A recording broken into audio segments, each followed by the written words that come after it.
ဒီနေ့ကကျမအမျိုးသမီးတစ်ယောက်ဖြစ်စဖြစ်တဲ့3လမြောက်နေ့ရက်ပါပဲဆယ်ကျော်သက်ဘဝမှာလစဉ်ဒီလိုနေ့ရက်တွေကိုကျမကြောက်ရွံ့မှုရှက်ရွံ့မှုတွေနဲ့အမြဲဖြတ်သန်းနေရပါတယ်တယောက်ကများကျမကိုစောင့်ကြည့်နေသလား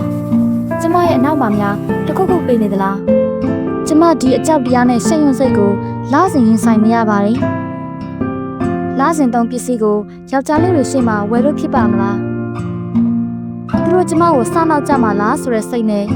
လစဉ်သုံးပစ္စည်းကိုတော့ကျမမဝယ်ရခဲ့ပါဘူးကျမအတွက်တော့ဒီလိုနေ့ရက်တွေကအိမ်မက်ဆိုးလို့ထင်ခဲ့ပါတယ်ဒါပေမဲ့ဒါဟာသဘာဝပါရှက်စရာမလိုသလိုအိမ်မက်ဆိုးတစ်ခုလည်းမဟုတ်ပါဘူး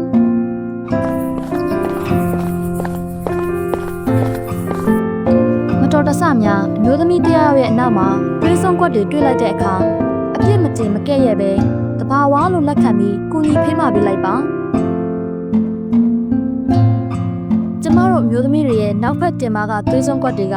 ကျမတို့မျိုးဆက်တွေရဲ့အနာဂတ်ပါပဲရှင်